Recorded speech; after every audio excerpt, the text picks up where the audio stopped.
Hello students, मैं अंकिता आपकी English educator स्वागत करती हूँ आपका मैग्नेट ब्रेन्स हिंदी पर, जहाँ आपको मिलता है हर college education with so many top courses. Class 6 से लेकर क्लास 12 तक के लिए सभी कोर्सेज अवेलेबल हैं, चाहे वो सीबीएसई बोर्ड हो, UP, MP, Bihar, Rajasthan, Delhi board हो। आप सभी स्टूडेंट्स के लिए ये सभी कोर्सेज अवेलेबल हैं फ्री ऑफ कॉस्ट, यानी बहुत अच्छी अपॉर्चुनिटी है स्टूडेंट्स, इसका फ़ायदा ज़रूर से ज़रूर उठाइए। इसके अलावा अगर आपको ई नोट्स या ई बुक्स चाहिए तो उनके लिंक्स भी आपको डिस्क्रिप्शन बॉक्स में मिल जाएंगे। ई नोट्स जो हैं वो ऑर्गेनाइज्ड फॉर्मेट में प्रैक्टिस सेट्स के साथ अवेलेबल हैं स्टूडेंट्स, तो वो आपके लिए बहुत ज़्यादा यूज़फुल साबित हो सकते हैं। तो मेक श्योर कि इन लिंक्स पर आप क्लिक करें ताकि सारी जानकारी ई बुक्स और ई नोट्स से रिलेटेड आपको मिल जाए। इस इम्पॉर्टेंट इन्फॉर्मेशन के बाद अब हम बढ़ते हैं हमारे आज के टॉपिक पे, जो कि है मल्टीपल चॉइस क्वेश्चंस यानी MCQs of the chapter deep water. तो चलिए जल्दी से हम इस वीडियो को स्टार्ट करते हैं। स्टूडेंट्स, जैसा कि हम जानते हैं कि हम चलते हैं सेट ऑफ 5 की तरह, यानी हर बार हर 5 क्वेश्चंस को हम जब कर लेंगे उसके बाद आप टोटल में से कितने सही क्वेश्चंस के आंसर दिए हैं आपको बताना है। राइट, सही है ना। अब बढ़े, ये हमारा फर्स्ट सेट ऑफ 5 है, तो पहला क्वेश्चन देख लेते हैं। What plan did Douglas make to learn swimming. साथ साथ आंसर बिल्कुल देते चलना है, कमेंट करते हुए चलना है। राइट, उसके अंदर कोई कमी नहीं आनी चाहिए, और लगे हाथों वीडियो को भी लाइक करना है। वीडियो को लाइक करना बिल्कुल नहीं भूलना है आपको। आप अक्सर वीडियो देख तो लेते हैं लेकिन लाइक करना भूल जाते हैं, ऐसा क्यों भाई? वीडियो को लाइक करना बिल्कुल नहीं भूलना है स्टूडेंट, ज़रूर लाइक करें और ज़्यादा से ज़्यादा इसको शेयर भी करना है। ऑलराइट, चलिए सबसे पहला क्वेश्चन जो है वो है, what plan did Douglas make to learn swimming. Swimming को सीखने के लिए डगलस ने क्या प्लान बनाया? Plan to get an instructor, plan to swim more, plan to watch swimmers, या plan to jump. Plan to jump यानी क्या प्लान बनाया था इन्होंने? तो सबसे जब इन्होंने ये सोच लिया था कि अब स्विमिंग सीखनी है, तो सबसे पहले उन्हें लगा कि मुझे कोई सपोर्टर तो ज़रूर चाहिए, कोई ऐसा व्यक्ति जो मेरा ध्यान रख सके। तो इन्होंने सबसे पहले एक इंस्ट्रक्टर को हायर करने का ही प्लान किया था कि एक इंस्ट्रक्टर हायर रखूँगा तो बिल्कुल संभव है कि वो मेरे पर एकदम नज़र गड़ाए रखेगा, ध्यान रखेगा बिल्कुल, ताकि मैं अगर डूबने लगूँ, कुछ भी ऊंच नीच हो तो बच जाऊँ। राइट स्टूडेंट्स, क्लियर है? अच्छे से समझ में आया ना बेटा? कहीं पर भी MCQ, जैसे मैंने आपको कई बार बताया है, MCQs आपकी जो सब्जेक्टिव या शॉर्ट आंसर या लॉन्ग आंसर टाइप क्वेश्चंस भी होते हैं, उनको एक्सप्लेन करने के लिए बहुत हेल्प करते हैं, क्योंकि छोटी छोटी डिटेल्स आपको पता चलती रहती हैं। तो ये मत सोचिएगा कि MCQ से 1 मार्क क्वेश्चन के हिसाब से ही आप याद रखें, नहीं, ये शॉर्ट या लॉन्ग आंसर टाइप क्वेश्चंस को भी जो आप एक्सप्लेन करते हैं उसके लिए भी बहुत हेल्पफुल हो सकते हैं। राइट स्टूडेंट्स, क्लियर है? आगे बढ़ते हैं। Next question is, what does Douglas do to save himself in the pool, यानी पूल में अपने आप को बचाने के लिए डगलस ने बेसिकली क्या किया? Used his mind and pushed himself up, अपना दिमाग लगाया और अपने आप को ऊपर की ओर धक्का मारा। Shouted aloud, बहुत जोर से चिल्लाया। Called people, लोगों को बुलाया। Shouted help, help के लिए पुकारा। तो क्या किया था स्टूडेंट्स? ऑप्शन ए, अपना दिमाग इस्तेमाल किया और खुद को ऊपर की ओर धक्का दिया ताकि बाहर निकल सके। ऊपर की ओर धक्का कैसे दिया? हवा में या पानी के अंदर तो इतना मतलब सपोर्ट कैसे मिला? जो बॉटम जो टाइल्स थी उनकी मदद से ये किया कि जो टाइल्स थी, जैसे ही पैर वहाँ तक पहुँचे, अपने पैरों से खुद को ऊपर की ओर धक्का दिया ताकि पानी से बाहर निकले। अब देखा जाए तो पूरी तरीके से सक्सेसफुल तो नहीं हो पाए थे डगलस, लेकिन फिर भी अगर आप देखें तो 2 बार उन्होंने ये काम किया, और दोनों बार ये हुआ कि थोड़ी थोड़ी भी सांस अगर आ रही थी ना उनको, तो इसीलिए उनको ज़्यादा टाइम मिल गया ताकि वो बच पाएँ। अदरवाइज़ वो एक बार भी अगर कोशिश नहीं करते तो पानी में रहते, तो हो सकता था कि आज हम ये जो इनके द्वारा लिखा गया जो चैप्टर है, शायद डगलस ना बच पाते। शायद वो लोग जो भी इंस्ट्रक्टर्स और जितने लोग भी स्विमिंग पूल में जो बाद में आए थे, जिन्होंने बचाया था डगलस को, जो इंस्ट्रक्टर्स और ट्रेनर्स थे, हो सकता था कि तब तक वो वहाँ नहीं पहुँच पाते और तब तक डगलस को हम खो चुके होते। तो इन्होंने अपने आप को भी बचाए रखने की पूरी कोशिश की थी, तो यानी खुद की मदद करना भी बहुत अति आवश्यक है स्टूडेंट्स। क्लियर है? समझ में आया? इस वाले क्वेश्चन में क्या कहीं कोई डाउट है? एक चीज़ और, चिल्लाना बुलाना ये तो पानी के अंदर क्या संभव है क्या? बिल्कुल भी नहीं है। आप कैसे आवाज़ निकाल सकते हो? आवाज़ तो निकलती ही नहीं है ना। चिल्लाने की कोशिश करेंगे तो भी नहीं होगा, सिर्फ बबल्स से निकलेंगे। राइट, तो ये भी संभव यहाँ है नहीं। तो स्टूडेंट्स, जो सही ऑप्शन है वो है हमारा ऑप्शन ए। क्लियर? आगे बढ़ते हैं। Next question is, why did Douglas fail to come to the surface of the pool as he hoped to, यानी जो डगलस है वो सरफेस तक क्यों नहीं आ पाया, ऑल्दो उसे बहुत यही उम्मीद थी ना कि एकदम जैसे बॉटल की कॉर्क खुलती है तो जिस स्पीड में कॉर्क एकदम जाती है उसी स्पीड से वो सरफेस तक आ जाएगा, लेकिन ऐसा हुआ नहीं। ऐसा क्यों? Because of fair of swimming, क्योंकि उसको स्विमिंग का जो डर बैठा हुआ था कि मैं तैर नहीं पाऊंगा ऊपर जाते ही, इसलिए। बिकॉज ऑफ फेयर, डर की वजह से। Because of inability to move, क्योंकि वो हिल भी नहीं पा रहे थे, उनकी बॉडी ही नहीं हिल पा रही थी, या फिर because of fear and inability to move.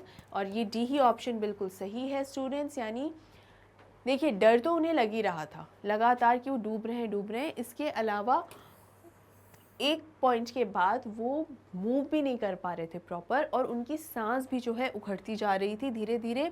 मतलब जितना उन्हें लग रहा था कि जितना आसान वो समझ रहे थे अपने दिमाग में, वो उतना आसान था नहीं।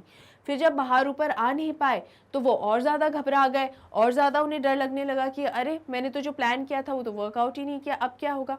फिर जब दोबारा धकेलने की कोशिश की अपने आप को बाहर, तब वापस नाकामयाब हो गए थे, इसलिए और ज़्यादा डर गए और बॉडी एकदम पैरालाइज्ड सी हो गई।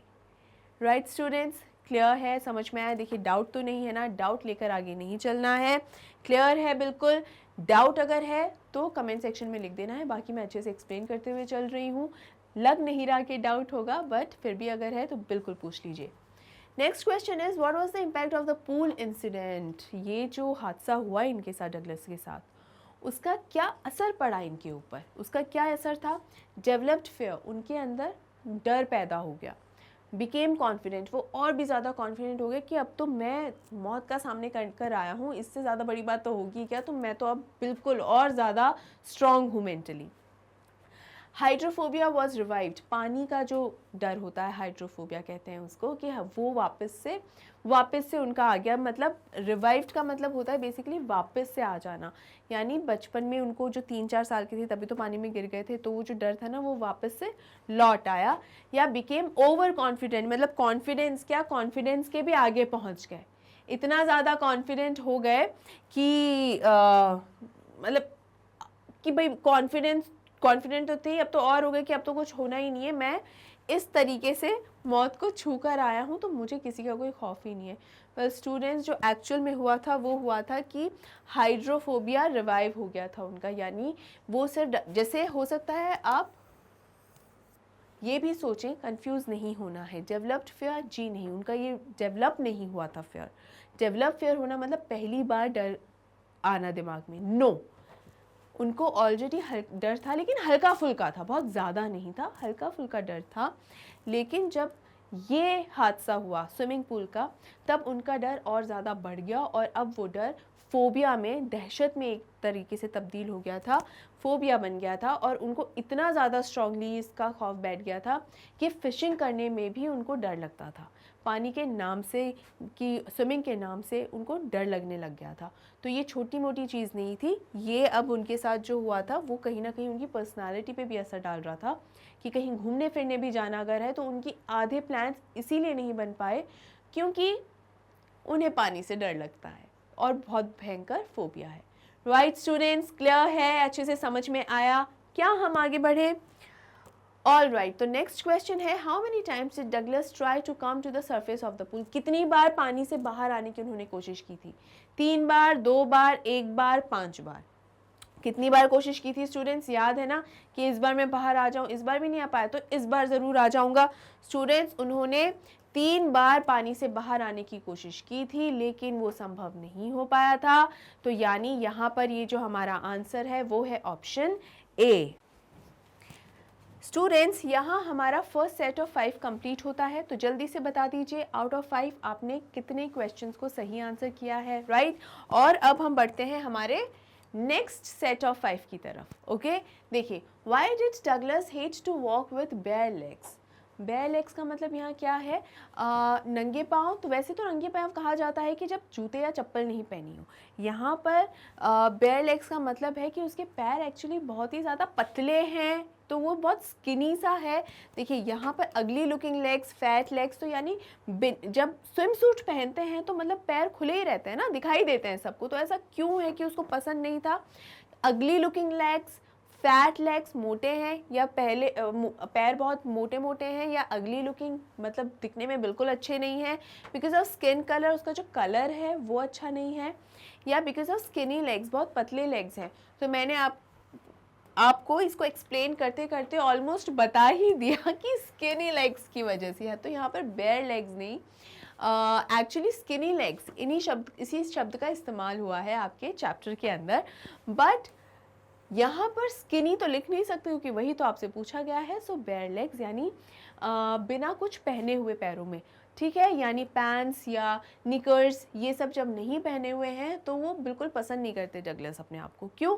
क्योंकि उनके पैर बहुत ही ज़्यादा पतले हैं, अत्यंत पतले हैं, इसलिए उनको बिल्कुल पसंद नहीं आता कि इस तरीके से उन्हें कोई देखे। बट क्या कर सकते हैं, तो उन्होंने अपनी सेल्फ रिस्पेक्ट को एक किनारे रखा और क्या किया कि चलो भाई अब करना ही पड़ेगा, स्विमिंग पूल में जाना है तो उसमें तो पजामे में या लोअर में तो नहीं जा सकते। Right students, I hope clear है। नेक्स्ट है, why did Douglas mother recommended that he should learn swimming at the YMCA swimming pool, यानी डगलस की मदर ने रिकमेंड क्यों किया था कि यहीं से ही स्विमिंग सीखें। अब वैसे तो डगलस की मदर चाहती ही नहीं थी कि वो स्विमिंग सीखने के लिए जाए, क्योंकि जब भी ऐसा होता था तो कुछ ना कुछ यहाँ पर जो है कुछ ना कुछ यहाँ पर वो बताती रहती थी कि वहाँ पर वो हादसा हो गया डूबकर, ऐसा हो गया वैसा हो गया, इस तरह से कहती रहती थी। लेकिन YMCA स्विमिंग पूल के बारे में जब बात हुई तो उन्होंने रिकमेंड किया कि यहाँ पर जाना ठीक रहेगा। अब क्यों ऐसा? Because it was local, because it was safe, because it was shallow, या because it was shallow and safe. क्या रीज़न था जिसकी वजह से उसे परमिशन मिली थी? जल्दी बताइए स्टूडेंट्स, कमेंट सेक्शन में कमेंट कर दीजिए जल्दी से। मैंने बहुत अच्छे से आपको ये समझाया हुआ है, इनफैक्ट छोटी सी एक ड्राइंग या डायग्राम जैसा बनाकर सिखाया था, नॉट डायग्राम बट ड्राइंग जैसा बनाकर आपको समझाने की कोशिश की थी। तो जो सही answer, it's very easy, it's the answer D, क्योंकि वो शैलो भी था और सेफ भी था। शैलो का मतलब क्या होता है? जो ज़्यादा गहरा ना हो, और सेफ़ का मतलब सेफ़, यानी वो वहाँ ज़्यादा खतरा नहीं था। इनफैक्ट वो पूल जो है 9 फीट से लेकर 2 फीट तक की गहराई का था, 2 से, या ये कहना चाहिए 2 से लेकर 9 फीट की गहराई तक का वो पूल था। तो यानी डगलस को था कि मैं 2 से 3 फीट वाली ये जो एरिया है वहाँ पर सीख सकता हूँ, फिर धीरे धीरे ग्रेजुअली मूव कर सकता हूँ 9 फीट की तरफ, तो खतरे वाली बात नहीं है। क्योंकि कई जगह अगर गहरे पूल हैं, पूरे ही पूल जब गहरे होते हैं तो वहाँ रिस्की होता है, it is not that easy then, वहाँ रिस्की होता है, डूबने का ज़्यादा डर रहता है। सिंस इट वॉज सेफ, तो यहाँ पर ये वो जाना, मदर ने परमिशन दी कि चलो ठीक है चले जाना। राइट, क्लियर है students. Next is, why did Douglas hire an instructor, instructor hire क्यों किया था? To be confident in swimming, कि भाई स्विमिंग कॉन्फिडेंटली वो कर सके, इसलिए हायर किया था। टू कम्पीट विद अदर्स, मतलब कंपटीशन में पार्टिसिपेट किया था तो बाकी लोग जो स्विम करेंगे उनके साथ कॉम्पीट करेंगे तो जीतेगा, इसलिए एक इंस्ट्रक्टर हायर किया था कि वो स्ट्रैटेजीज़ वगैरह सिखाता रहे। टू फ्लॉन्ट, दिखावा करने के लिए, देखो मुझे स्विमिंग आती है और मैंने अपने लिए स्पेशल पर्सनल इंस्ट्रक्टर रखा है इसलिए। या फिर to overcome his fear of water and learn swimming, अपना जो पानी का जो खौफ है उस पर जीत पाने के लिए, उस पर काबू पाने के लिए और स्विमिंग सीखने के लिए। भाई स्विमिंग तो सीखने के लिए किया ही था इंस्ट्रक्टर हायर, उसके अलावा ये इंस्ट्रक्टर इन्हें हेल्प क्या करता? अपने फियर को ओवरकम करने के लिए मदद करता। Right students, now this is the question, ये एक इम्पॉर्टेंट क्वेश्चन भी है। इंस्ट्रक्टर, ये जो है ना इंस्ट्रक्टर, इसको लेके कई बार सवाल आ जाता है कि इंस्ट्रक्टर था कैसा, तो ये मैंने आपको एक्सप्लेन किया था एक्सप्लेनेशन के दौरान, मतलब एक्सप्लेनेशन वीडियो के अंदर मैंने आपको अच्छे से ये बताया हुआ है कि इंस्ट्रक्टर किस किस्म का व्यक्ति था। तो जो सबसे पहले आपके दिमाग में जो चीज़ आनी चाहिए वो क्या आनी चाहिए? पेशेंस। वो एक बहुत ही पेशेंस वाला व्यक्ति था या पेशेंट था, ठीक है। तो यानी पेशेंस बहुत था उसमें, सब्र था, इसीलिए बहुत ही धीरे धीरे जो है उसने डगलस को डील किया था, बहुत धीरे धीरे उसको सिखाया था कि किस तरीके से सबसे पहले पानी की, स्विमिंग पूल के साथ कंफर्टेबल हो जाओ, पानी के साथ कंफर्टेबल हो जाओ। जब वो कंफर्ट जोन आया तब उन्होंने धीरे धीरे उन्हें पैर चलाना, फिर हाथ चलाना और उसके बाद स्विमिंग करना सिखाया था। और जब उन्हें ये यकीन हो गया था तो कि वो पूल के अंदर एकदम परफेक्ट हो चुके हैं, उसके बाद ही उन्होंने अपनी क्लासेस जो है, ये इंस्ट्रक्शन क्लासेस जो हैं उसे ख़त्म किया था। अदरवाइज़ उन्होंने बहुत पेशेंटली काम लिया था हमारे डगलस के साथ। और ऐसे इंस्ट्रक्टर का होना बहुत ज़रूरी है, क्योंकि यही इंस्ट्रक्टर्स होते हैं जो, और यही इंस्ट्रक्टर था जिसने एक्चुअल में डगलस को इस डर से उबरने में हेल्प की थी। राइट स्टूडेंट्स, क्लियर है, समझ में आ गया है? आगे बढ़ते हैं। क्वेश्चन नंबर 9 है, I crossed to oblivion and the curtain of life fell. What does oblivion mean? ये भी मीनिंग मैंने आपको बताया है। ओब्लिवियन का मतलब क्या होता है? स्पेविलियन, चेंजिंग रूम, अनकॉन्शियसनेस या फिर डेथ। क्या मतलब होता है इसका स्टूडेंट्स? इसका मतलब होता है अनकॉन्शियसनेस, यानी एक बेहोशी की जो हालत है जहाँ आपको होश नहीं है, सब नम हो गया है। ठीक है, ऐसा लग रहा है कि जैसे आसपास जो भी हो रहा हो उसका आपको कोई एहसास, उसका कोई ख्याल ना हो। आप बहुत गहराई में, चूँकि वो डूब रहा था, गहराई में जाते जा रहा था, तो एक समय क्या आया था जब उसका शरीर नम पड़ गया था। हालांकि जब तक शरीर नम पड़ गया था फिर भी उसका दिमाग प्रॉपर काम कर रहा था, तो अपने आप को बाहर निकालने की कोशिश कर रहा था डगलस। लेकिन जब एकदम सांस उखड़ गई, ऑलमोस्ट ख़त्म हो गई सांस, और उसके शरीर में ज़रा सी भी जान नहीं रही, उस समय वो ओब्लिवियन में चला गया। उस समय दिमाग भी थोड़ा नम हो गया और उसे नहीं समझ में आ रहा था कि अब क्या है, और सारा पेन, सारा परेशानी एक बार में ही उसका गायब हो गया। क्यों? क्योंकि वो एक ऐसी स्टेट में था जहाँ उसे चीज़ों का एहसास होना ख़त्म हो गया था, नम होना जिसे कहते हैं। तो यहाँ पर ओब्लिवियन का वही मतलब आएगा, अनकॉन्शियसनेस। राइट स्टूडेंट्स, क्लियर है? अच्छे से समझ में आया? आगे बढ़ें। यहाँ पर हमारा सेकंड सेट ऑफ 5 जो है वो ख़त्म हो जाएगा। आफ्टर दिस क्वेश्चन आपको बताना है आउट ऑफ 10 कितने सही क्वेश्चंस का आंसर दिया है। ठीक है, why was Douglas determined to get over his fear of water? It is very important. क्यों डगलस को ये वो क्यों चाहता था, इतना दृढ़ निश्चय क्यों किया था डगलस ने कि नहीं, मुझे मेरे इस खौफ से बाहर आना ही है, मुझे मेरे इस खौफ से निजात पानी है? ऐसा क्यों था उसे? पहला, because he wanted to swim in the water of Cascade. उसको मन था कि कास्केड्स के वाटर के अंदर उसको स्विमिंग करनी है। Because his friend had challenged him. उसका एक फ्रेंड है जिसने उसे चैलेंज किया है कि अगर तुम में हिम्मत है, अगर दम है, तो ज़रा स्विमिंग सीख कर तो दिखाओ फिर से। Because he had a bet on it, again क्योंकि उसकी शर्त थी। बेट का मतलब क्या होता है? शर्त। क्योंकि उसकी शर्त लगी हुई थी कि सीखना ही है, इस डर से काबू पाना ही है। Because he wanted to win a medal, क्योंकि वो एक मेडल जो है जीतना चाहता था।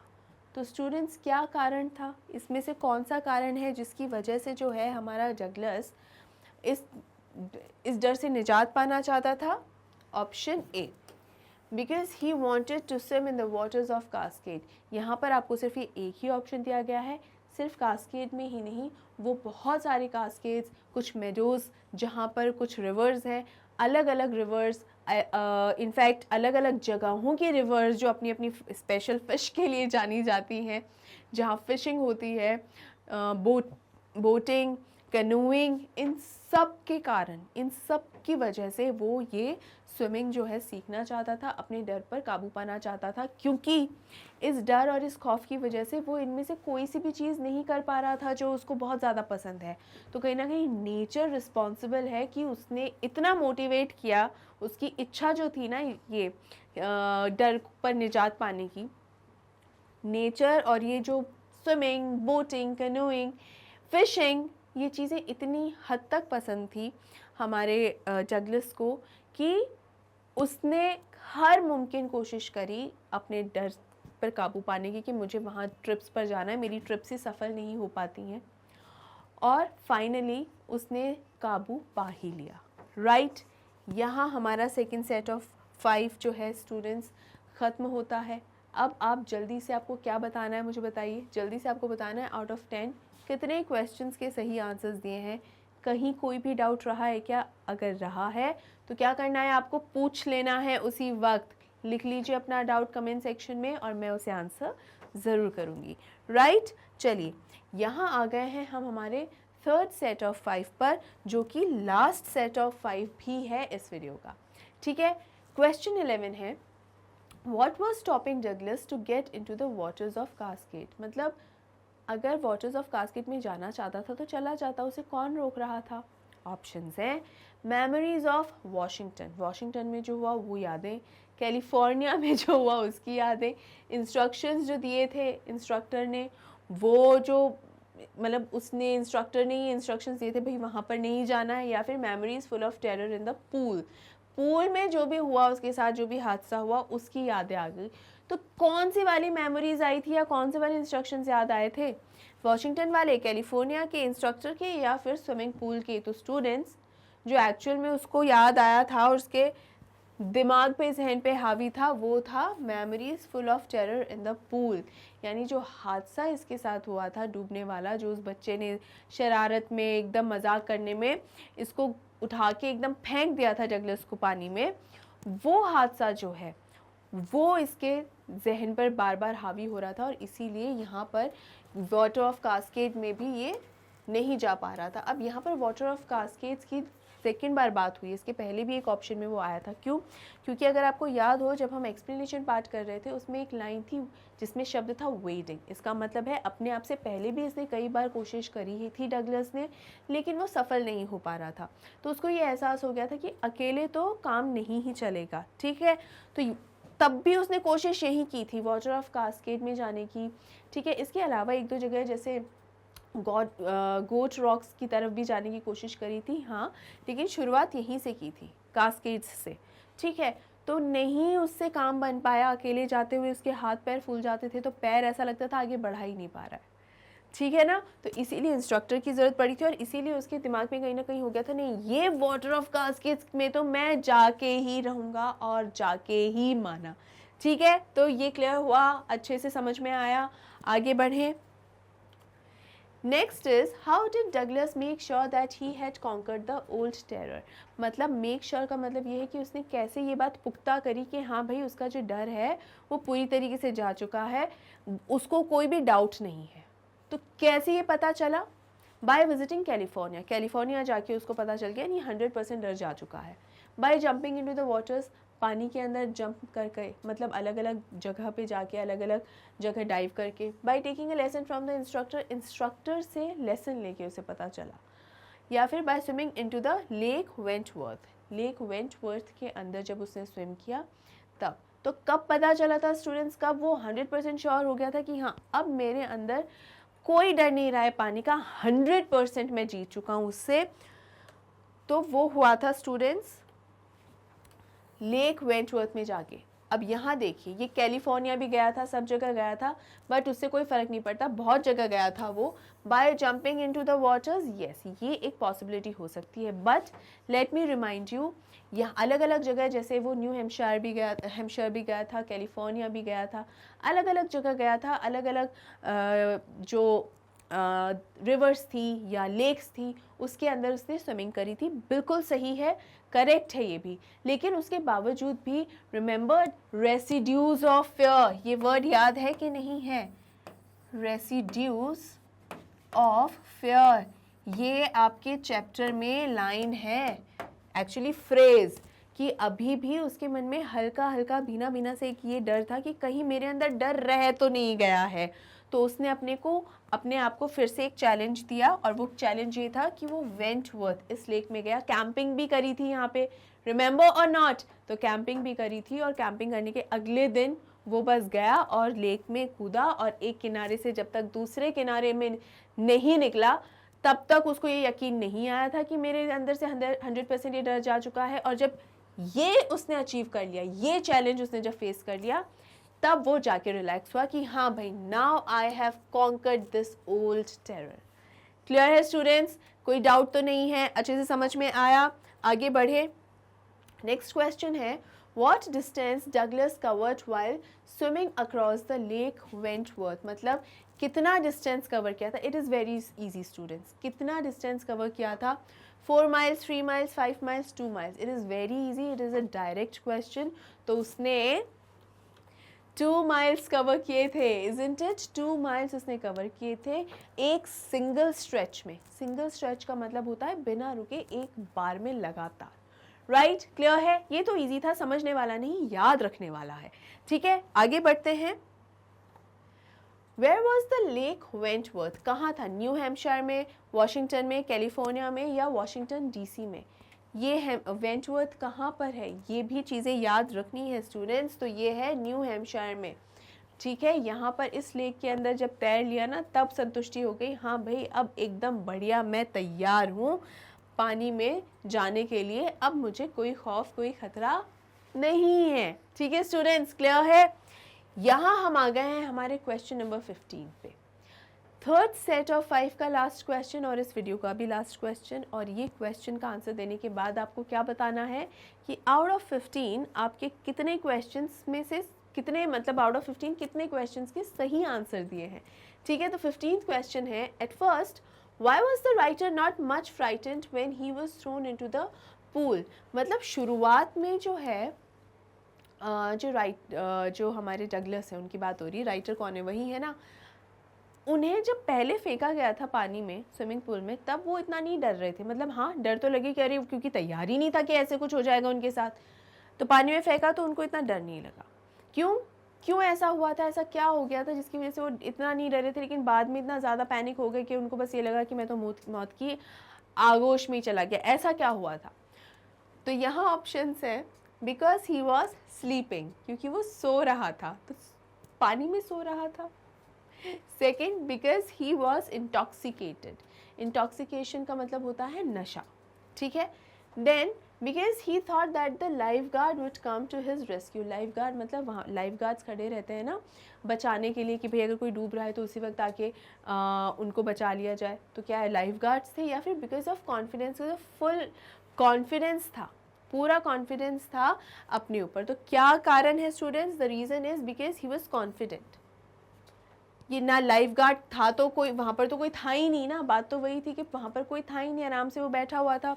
उसके अलावा नशा तो नहीं कर रहा था और ना ही सो रहा था, इनमें से तो कुछ था ही नहीं आसपास भी। कॉन्फिडेंस किस बात का था? कॉन्फिडेंस यहाँ इस बात का इनको हो रहा था स्टूडेंट्स कि इन्होंने जैसे पानी में जब जा रहे थे ना डगलस, अब डर तो लग रहा था लेकिन उस वक्त थोड़ा सा होश तो था ही, सांस भी थी अभी उनके अंदर, सांस बची हुई थी तो दिमाग भी प्रॉपर काम कर पा रहा था। तो उन्होंने ये स्ट्रैटेजी, जब नीचे जा रहे थे, नीचे जाते जाते स्ट्रैटेजी बना ली थी, जैसे ही पैर नीचे टिकेंगे ना अपने आप को धक्का देके ऊपर फेंक देंगे खुद को, और जब खुद को ऊपर फेंक देंगे तो सांस आ जाएगा, और सांस आ जाएगा और फिर धीरे धीरे उन्होंने जितना स्विमिंग अभी सीखा है ना, हाथ पैर चलाना, वैसे ही छपछपाते हुए वो किनारे पर आ जाएंगे, मतलब सरफेस पे। एक बार बस सरफेस पर पहुंचने तक की देरी है। तो उन्होंने बहुत आसानी से पूरी स्ट्रैटेजी सोच ली थी, और ये भी सोच लिया था कि मैं जो जंप मारूंगा तो एक झटके में ऊपर आ जाऊंगा फुल स्पीड में। लेकिन हुआ क्या? ऐसा हुआ था क्या? जी नहीं हुआ, थोड़ा एकदम उल्टा सा ही हो गया था कि वो जो कोशिश करना चाह रहे थे ना, वो बात नहीं बनी उनकी। इनफैक्ट इतना स्लो स्पीड में वो ऊपर आए, इतना स्लो स्पीड में कि उनकी सांस रास्ते में ही लगभग ख़त्म सी हो गई थी, राइट। तो उन्होंने 3 मरतबा कोशिश करी लेकिन वो सफल नहीं हो पाए थे। हालांकि बच गए थे, इतने में बाकी लोग जो इंस्ट्रक्टर्स हैं, ट्रेनर्स हैं, वो आ गए थे, उन्होंने बचा लिया उसे। लेकिन उनकी खुद की स्ट्रैटेजी बाद में जाते जाते फेल हो गई थी। तो क्या स्टूडेंट्स आपने भी ऑप्शन डी को ही सिलेक्ट किया था? अगर हाँ तो कमेंट सेक्शन में लिख दीजिएगा, और अगर कन्फ्यूजन है तो मैंने पूरा एक्सप्लेन किया है, कन्फ्यूजन शायद नहीं ही रहा होगा, फिर भी रह गया तो पूछ सकते हैं। और इसी के साथ हमारा ये MCQs का वीडियो भी एंड होता है स्टूडेंट्स। कमेंट सेक्शन में मुझे बताइएगा कि आपको ये वीडियो कैसा लगा। अगर कोई डाउट रह गया है तो कमेंट करके पूछ लीजिएगा स्टूडेंट्स, मैं ज़रूर से ज़रूर हेल्प करूँगी। और इसी के साथ इस वीडियो को लाइक कर दीजिए और शेयर भी कर दीजिए। और अगर अभी तक मैग्नेट ब्रेन्स हिंदी या मैग्नेट ब्रेन्स इंग्लिश मीडियम को सब्सक्राइब नहीं किया है तो बेटा बिल्कुल भी वेट करने की ज़रूरत नहीं है, अभी और इसी वक्त सब्सक्राइब कर लीजिए दोनों ही चैनल्स को, क्योंकि यहाँ आपको क्या मिल रहा है, quality education with top courses. अब यहाँ हिंदी मीडियम पे क्या मिल रहे हैं, ये सभी कोर्सेज क्लास 6 से लेकर क्लास 12 तक के स्टूडेंट्स के लिए। और इंग्लिश मीडियम पे क्या मिल रहा है, CBSE बोर्ड KG से लेकर क्लास 12 तक के स्टूडेंट्स के लिए। इसका क्या मतलब है, एकदम फ्री ऑफ कॉस्ट, कुछ भी आपको पे करने की ज़रूरत नहीं है, एकदम फ्री ऑफ कॉस्ट अवेलेबल है स्टूडेंट्स। तो मेक श्योर कि इस इंफॉर्मेशन का और ये जो अवेलेबल है आपके लिए एकदम फ्री ऑफ कॉस्ट, उसका फ़ायदा, ये शानदार अपॉर्चुनिटी है, तो फ़ायदा ज़रूर से ज़रूर उठाइए। इसके अलावा E-नोट्स और E-बुक्स, इन दोनों को ही पाने के लिए लिंक्स दिए गए हैं डिस्क्रिप्शन बॉक्स में। E-नोट्स जो हैं वो फुल्ली फॉर्मेटेड हैं स्टूडेंट्स, ऑर्गेनाइज्ड फॉर्मेट में अवेलेबल हैं, प्रैक्टिस सेट्स के साथ अवेलेबल हैं, तो आपके लिए काफ़ी ज़्यादा उपयोगी साबित हो सकते हैं। तो मेक श्योर इन लिंक्स पे ज़रूर क्लिक कीजिए ताकि आपको इनसे जुड़ी हुई सारी जानकारी आसानी से मिल जाए। इसके अलावा दोनों ही चैनल्स की जो लेटेस्ट अपडेट्स हैं उन्हें जानने के लिए आप हमें फॉलो करें इंस्टाग्राम, टेलीग्राम, फेसबुक और ट्विटर पे। तो आपको इंग्लिश मीडियम, हिंदी मीडियम दोनों की ही सारी की सारी लेटेस्ट अपडेट्स आसानी से मिल जाएंगी। राइट स्टूडेंट्स, इसके अलावा कुछ स्टूडेंट्स ने मुझसे ये पूछा था कि मैम क्लास कब कब होती है, तो कम्युनिटी सेक्शन पे जाना मत भूलिए, वहाँ पर पूरे टाइम टेबल्स दिए गए हैं, कौन सी क्लास कब प्रीमियर होता है, कौन से सब्जेक्ट का प्रीमियर कब होता है। इसके अलावा लाइव जो है उसकी भी अपडेट पूरी तरीके से दी गई है, पूरा प्रॉपर टाइम टेबल अवेलेबल है विद सब्जेक्ट विद क्लास। तो आप उसे देखिए और रेगुलर चेक करते रहा करिए ताकि अगर चेंजेस भी हैं तो वो चेंजेस के बारे में भी आपको पता चल जाए। राइट स्टूडेंट्स, अच्छे से क्लियर है, समझ में आ गया। अब आखिर में जाते जाते फिर से कह दूं, लाइक करना नहीं भूलना है, वीडियो को शेयर करना नहीं भूलना है, कमेंट सेक्शन के अंदर कमेंट करना नहीं भूलना है कि वीडियो कैसी लगी, और डाउट रह गया है तो वो भी पूछ लेना है।